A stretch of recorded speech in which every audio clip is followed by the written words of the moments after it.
Hi, my name is Pam.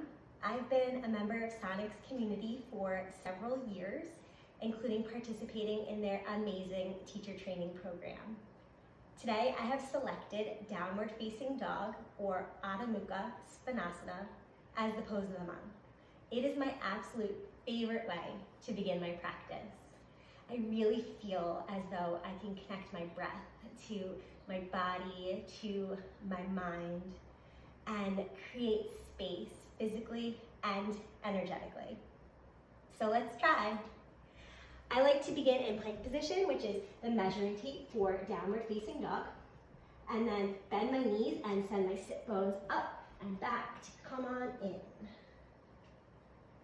Once you arrive, begin connecting to your ujjayi breath so you can grow warmer and warmer. Let your head hang heavy, neck and jaw relaxed. Spread your fingers and toes wide. Turn the insides of your elbows forward and slide your shoulders down the back.